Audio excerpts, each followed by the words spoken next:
You know, they don't pay very much for military, and the reason they don't pay much is they assume that we're going to protect them. They have a very small military. They rely on our military. We basically protect Canada. We've made major investments in defense in recent months. We're committed to accelerating that. 주에 조립 라인 오타와와 워싱턴을 가로지르는 지도, 사이렌 소리가 페이드인 된다. 화면이 1초간 어두워진다. 그리고 확성기 목소리가 단호하고 날카롭게 울려 퍼진다. 긴급, 캐나다가 방금 역사적인 결정을 내렸습니다. 수십 년간 동맹국이었던 파트너가 방향을 전환하며 미국 방위 산업을 배제했습니다. 이는 일자리, 안보, 권력에 어떤 의미를 가질까요? 이 전환의 수혜자는 누구이며 대가는 누가 치를까요? 지금부터 전투기 구매 결정이 어떻게 동맹 관계를 바꾸고 생산 체인을 재편하며 나란히 걸어온 국가들 간의 신뢰를 시험하는지 살펴보겠습니다. 발표의 핵심에는 한 문장이 울려 퍼집니다. 캐나다가 유럽 컨소시엄을 통해 차세대 항공기 구매를 공식화했으며 조립은 몬트리올에서, 엔진은 구대륙에서, 전자장비는 아시아 파트너사들이 공급한다는 내용입니다. 수십 년 만에 처음으로 미국의 거대 기업들은 사진에서 제외됐다. 이는 단순한 기술적 세부 사항이 아니다. 경제적 메시지다. 간단히 말해 캐나다는 워싱턴의 결정에 의존하기보다 공급의 예측 가능성과 산업적 자율성을 선택한 것이다. 이는 충격에 면역된 듯했던 관계에 깊은 상처를 남겼다. 캐나다 수도로 장면이 전환된다. 기자실로 가득 찬 기자들이 마이크를 차지하기 위해 다투고 장관들은 공급망 다각화, 위험 감소, 정치적 변동으로부터 계약 보호를 이야기한다. 왜 지금인가? 그 답은 다른 수도에서 시작된다. 워싱턴에서는 최근 보호주의가 주된 논조였다. 더 강력한 관세, 격앙된 발언, 일자리를 국내에 유지하겠다는 약속. 하지만 관세에는 부작용이 따른다. 알루미늄, 철강, 고정밀 부품 가격이 관세 인상으로 오르면 그 비용은 경납고로 일정으로 조종석으로 전가된다. 정부도 기업처럼 계산을 한다. 수십 년간 북대서양 동맹의 항공기는 미국의 언어를 사용해왔다. 상호 운용성이었고 표준이었으며 영향력이기도 했다. 전투기는 단순히 날개와 터빈이 아닙니다. 협정, 훈련, 유지보수, 교리입니다. 오랜 동맹국이 미국 땅에서 태어나지 않은 플랫폼으로 비행할 수 있다고 결정할 때 실제로 무엇이 변하는 걸까요? 단지 가격일까요? 아니면 신뢰일까요? 뉴스방송 데스크 위에 지도가 펼쳐집니다. 화살표가 몬트리올에서 출발해 베를린, 스톡홀름, 로마까지 뻗어 있습니다. 다른 화살표들은 지구를 가로질러 서울, 도쿄, 타이페이까지 뻗어 있습니다. 부품 소프트웨어 서비스의 흐름은 병목 현상을 우회하고 정치적 충돌을 피하려는 네트워크를 형성합니다. 집중된 공급망 대신 혼란에 견디도록 설계된 모자이크입니다. 효과가 있을까요? 지속 가능할까요? 단기적으로는 숨을 돌릴 수 있게 합니다. 중기적으로는 조정이 필요합니다. 장기적으로는 북대서양 군사동맹 내부의 힘의 상관관계를 바꿉니다. 세인트루이스에서도 같은 장면이 반복됩니다.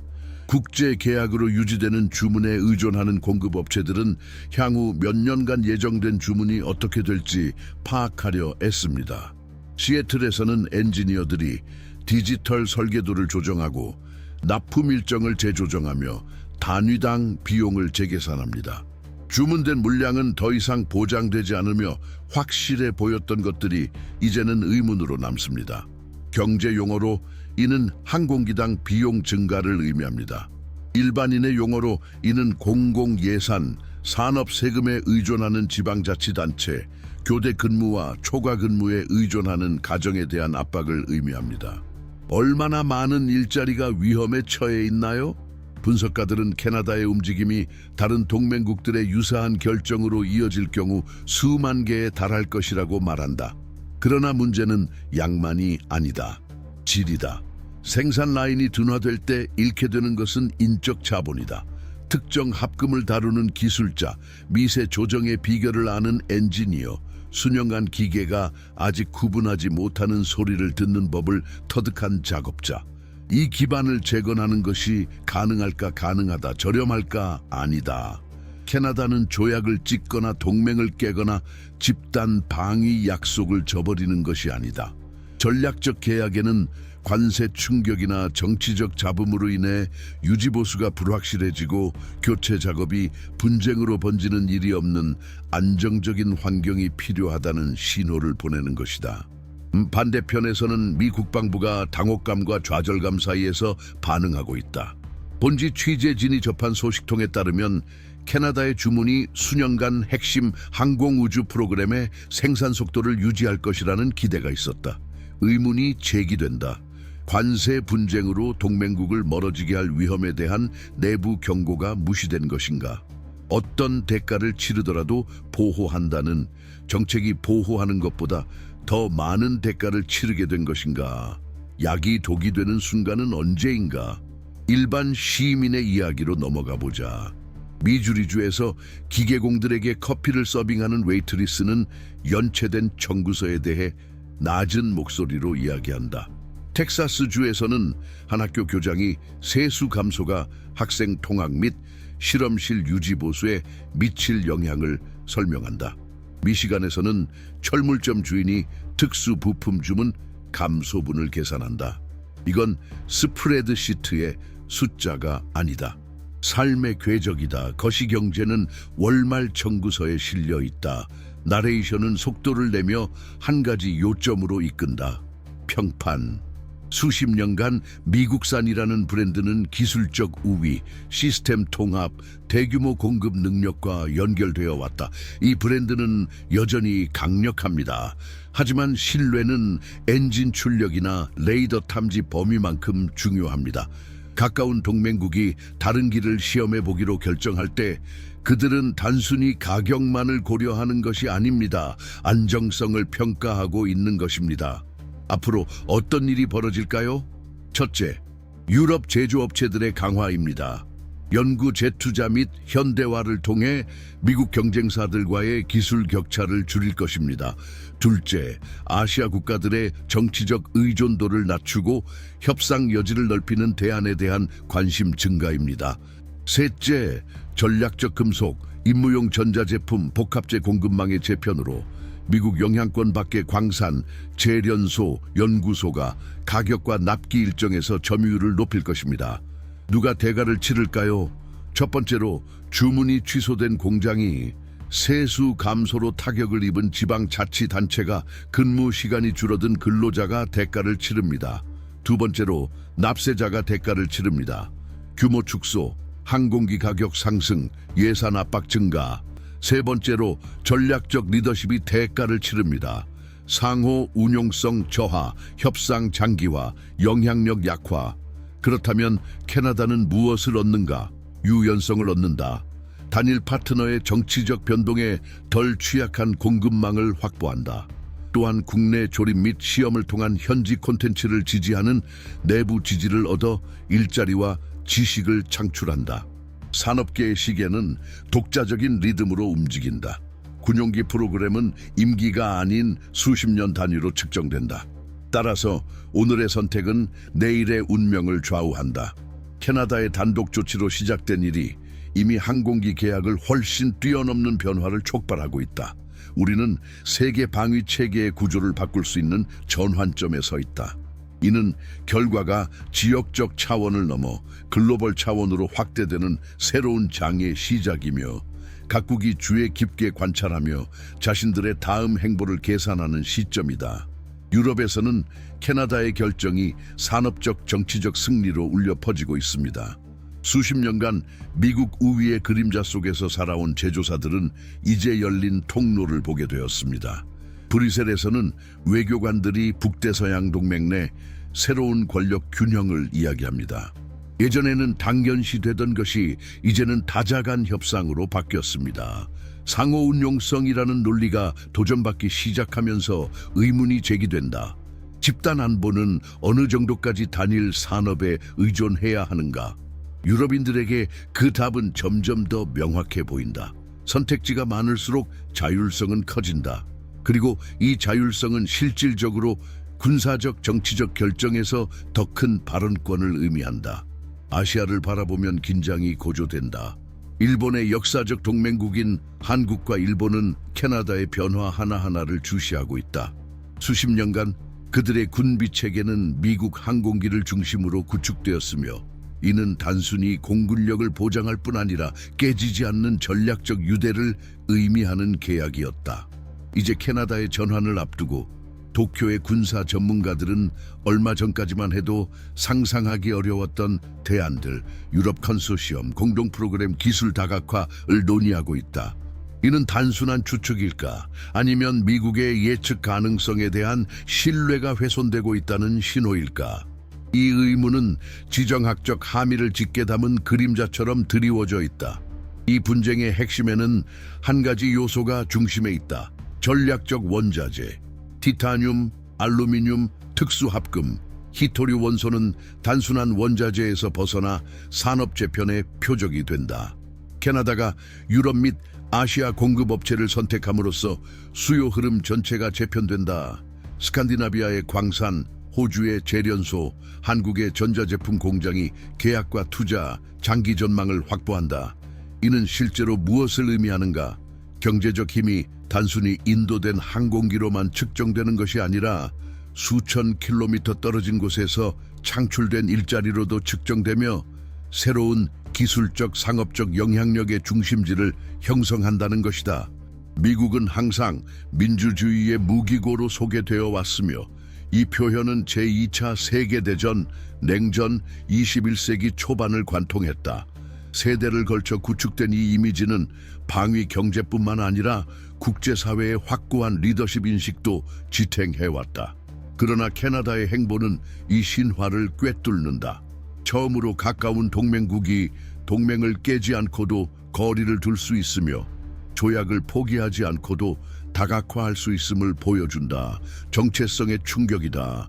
국경을 공유하고 역사적 협정을 맺은 이웃들조차 대안을 선택한다면 다른 이들이 똑같이 하지 않을 거라는 보장이 어디 있겠는가. 보도 영상은 이제 유럽의 생산 라인으로 전환된다.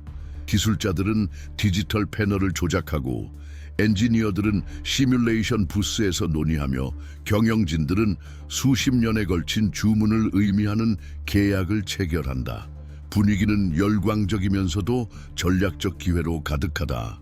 파리와 베를린에서는 이미 다른 이야기가 나오고 있습니다. 오타와가 신뢰한다면 다른 나라도 신뢰하지 않을 이유가 있나? 이는 유럽이 미국과의 군사 동맹 내에서도 자율성이 필요하다는 주장을 강화하는 정치적 플랫폼입니다. 캐나다의 결정은 절대적 의존이 더 이상 불가피하지 않다는 구체적인 증거로 활용되기 시작했습니다. 그러나 진정한 긴장 지점은 금융시장의 반응에 있습니다. 월스트리트 투자자들은 미국 항공우주 산업의 위축 가능성을 우려하며 지켜보고 있다. 보고서들은 규모 축소 위험, 단위당 비용 증가, 글로벌 경쟁력 상실 가능성을 지적한다. 계약 하나를 잃을 때마다 그 부담은 공장뿐만 아니라 방위산업 거대 기업들의 안정성에 의존하는 증권시장, 연금기금, 지역경제에도 미친다. 투자자에게 전달되는 메시지는 불안하다. 안전하고 건드릴 수 없다고 여겨졌던 것들이 더 이상 보장되지 않는다는 것이다. 올해 평범한 사람들의 일상은 멀게만 느껴졌던 갈등의 여파를 이미 느끼고 있다. 이제 그 갈등은 각 지역사회의 뒷마당에까지 다가왔다. 화요일 아침 첫 장면만으로도 그 영향의 규모가 드러난다. 주차된 차량이 줄었다는 것은 안정적인 소득을 가진 가정이 줄었다는 뜻이다. 직원들은 감원 목록이 검토 중이며 캐나다의 결정이 그 조립 라인을 수세대에 걸쳐 지탱해온 계약의 종말을 의미할 수 있음을 알고 있다. 한 직원은 20년 근속자로서 간단히 이렇게 요약한다. 우리 동맹국에게 질 줄은 꿈에도 생각하지 못했다. 미주리주에서는 공립학교를 보여준다. 교장들은 숫자로 말한다. 지방세 수입 감소, 예산 삭감, 방과 후 프로그램 중단 위험. 이유는 지방 재정에 세금을 공급하던 산업이 근무 시간을 줄이려 하고 있기 때문이다. 한 지역 사회 전체가 도미노 효과를 느끼고 있다.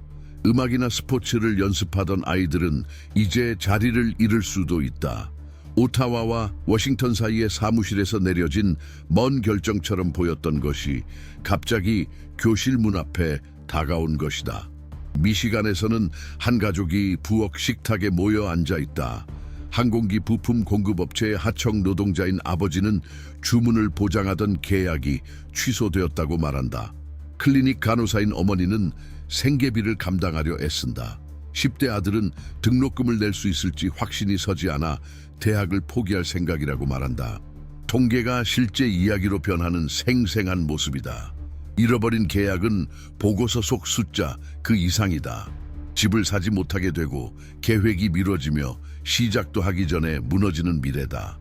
한편 몬트리올에서는 새로운 일자리가 생겨나고 젊은 엔지니어들이 첨단 기술 프로젝트의 첫 채용을 축하한다. 이 가족들에게 이 결정은 희망과 안정, 국가 발전의 동력이 될 수 있는 산업의 약속을 의미한다. 강렬한 대비다. 텍사스와 미주리 지역 사회가 불확실성을 마주하는 동안 캐나다 가정들은 미래를 설계한다. 이러한 격차는 도덕적 경제적 딜레마를 제기한다. 한 나라의 일자리를 보호하면서 다른 나라 노동자들의 일상을 해치지 않는 것이 가능할까? 캘리포니아에서는 소규모 전자 부품 공급 업체들이 완전한 불확실성을 호소한다. 장기 계약을 믿고 고가의 장비에 투자한 기업가들은 이제 반품과 재고 정체라는 전망을 마주하고 있다. 한 여성 기업인은 이 상황을 이렇게 요약한다. 정부는 산업 보호를 말했지만 주문이 사라지면 소규모 기업은 누가 보호할 것인가? 이 말에는 좌절감과 함께 안전을 약속했지만 불안정만을 안겨준 정책에 대한 불신이 묻어 있다. 펜실베이니아 주 내륙의 작은 마을에서 바와 레스토랑 주인들은 손님 감소 현상을 보고합니다. 노동자 감소, 임금 감소, 소비 감소. 한 식당 주인은 팔리지 않은 제품이 가득한 선반을 보여주며 인정합니다. 이대로라면 올해를 버틸 수 있을지 모르겠어요. 글로벌 위기 속에서 소규모 공동체의 생존은 멀게만 느껴지는 결정들에 직접적으로 달려 있습니다.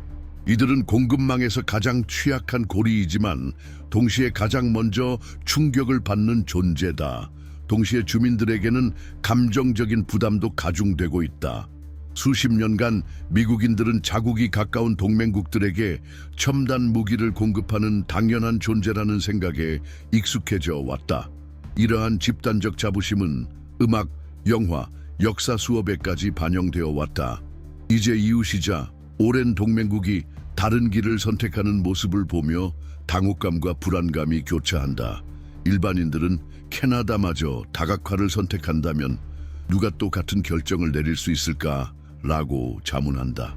정치 분석가들만의 고민이었던 이 의문은 이제 일요일 가족 모임과 학교 복도에서 오가는 대화의 주제가 되었다. 일상생활도 간접 비용 상승으로 점철된다. 이미 인플레이션으로 압박받는 공공예산은 새로운 도전에 직면한다. 항공기 한 대당 가격이 오르면 보건 인프라, 사회복지 프로그램에 투입할 수 있는 자원이 줄어든다. 결국 그 대가는 일반 납세자가 치른다. 이미 슈퍼마켓과 주유소에서 물가 상승을 겪고 있는 시민들은 이제 자신의 세금이 더 비싼 항공기 구입에 쓰인다는 사실을 깨닫게 된다. 동맹국들이 더 저렴한 대안을 선택하는 상황에서 말이다. 이러한 불공정함은 정치적 약속에 대한 불신감을 키운다. 한편 캐나다에서는 젊은 공대생들이 인터뷰에서 열정을 드러내고 있다. 대학들은 유럽 제조사들과의 협력 관계를 발표하고 있다. 산업 부흥과 주권 확립이라는 담론이 나오고 있습니다. 몬트리올 거리는 낙관주의로 가득합니다. 하지만 이 낙관주의는 디트로이트, 세인트루이스, 포트워스에 퍼지는 실망감과 대조를 이룹니다. 이 보도는 이러한 이미지들을 엮어 동전의 양면을 보여줍니다. 정치적 결정은 생산 체인을 형성할 뿐만 아니라 인간의 운명도 형성합니다. 이 보도에서 도출되는 성찰은 깊은 교훈을 제시한다. 첫째, 이처럼 복잡하게 얽힌 세계에서 어떤 정치적 결정도 고립되어 이루어지지 않는다. 산업 보호를 위해 관세를 부과할 때 오히려 그 생산 기반 자체를 약화시키는 예상치 못한 결과를 초래할 수 있다. 정부가 자국의 주권을 수호한다고 주장할 때 수십 년간 국제적 균형과 안정을 보장해 온 동맹 관계가 자신도 모르게 훼손될 수 있습니다. 두 번째 교훈은 신뢰가 어떤 기술적 무기만큼이나 중요하다는 점이다. 전투기나 군함은 단순히 최첨단 강철, 회로, 소프트웨어로만 이루어진 것이 아니다. 이는 또한 예비 부품의 안정적 공급, 지속적인 유지보수, 장기적 헌신을 의미한다. 이러한 신뢰가 흔들리면 수십 년간 동맹을 유지해온 국가들조차 기존 축밖에서 대안을 모색하기 시작한다. 세 번째 교훈은 상징이 부인할 수 없는 정치적 힘을 지닌다는 점이다. 미국은 제2차 세계대전 이후 민주주의의 무기고로 인정받는 데 익숙해져 왔다. 동맹국들에게 탱크, 항공기, 함정을 공급하며 필수적인 공급자라는 이미지를 공고히 한 나라다. 그러나 캐나다가 유럽 및 아시아 공급자들에게 기회를 열어준 선택은 이러한 필수성이 더 이상 절대적이지 않음을 보여준다. 오타와는 역사적 패턴을 깨고 다른 국가들에게 새로운 길이 가능함을 시사했다. 그 영향은 경제적 차원을 넘어선다. 이러한 결정에 의존하는 일자리, 가정, 전체 지역사회가 걸려있다. 먼 곳의 내각에서 내려지는 각 선택은 평범한 시민들의 일상, 그들의 취업 기회, 안전에 영향을 미친다. 제기되는 질문은 분명합니다. 미국은 고립시키는 보호주의 정책을 고수할 것인가? 아니면 잃어버린 신뢰를 재건하고 근본적인 유대를 회복하기 위해 전략을 조정할 수 있을 것인가? 이 문제의 결론은 항공우주 산업의 운명뿐만 아니라 글로벌 균형 속에서 미국의 역할 자체에도 영향을 미칠 것입니다. 그리고 이 이야기는 아직 끝나지 않았습니다. 캐나다의 이 제스처는 외교 회의, 무역 협상, 그리고 자국에서 새로운 기회를 마주한 젊은 전문가들의 기대감에까지 영향을 미칩니다. 이는 권력이 재분배되고 충성심이 의문시되며 지정학이 실시간으로 쓰여지는 새로운 단계의 시작입니다. 이 시점에서 이러한 변화를 상징하는 인물들을 주목하는 것은 불가피하다. 관세 정책과 대립을 추구하는 도널드 트럼프와 글로벌 확장 및 재편 전략을 펼치는 시진핑은 개인이 어떻게 역사적 힘으로 변모하는지 보여주는 사례다. 그들의 삶과 선택, 비전을 아는 것은 현재를 이해하고 미래를 예측하는 데 필수적입니다. 그래서 고정된 댓글란에 도널드 트럼프와 시진핑을 포함한 국제 정세를 주도하는 대통령들의 전기를 모은 독점 이북을 제공합니다. 이 자료는 분석을 심화시키고 대중이 헤드라인을 넘어 더 깊이 이해할 기회를 제공합니다. 이 시리즈를 마무리하며 진심 어린 초대장을 드립니다. 여기까지 함께해 주신 분들은 채널 구독, 좋아요, 댓글로 의견을 공유해 주세요. 여러분의 참여가 정보, 분석, 성찰을 하나로 모으는 이 작업의 지속을 가능하게 합니다. 신뢰와 관심에 깊이 감사드립니다. 이야기는 계속되며 우리는 다음 장을 전해드리기 위해 여기 있을 것입니다.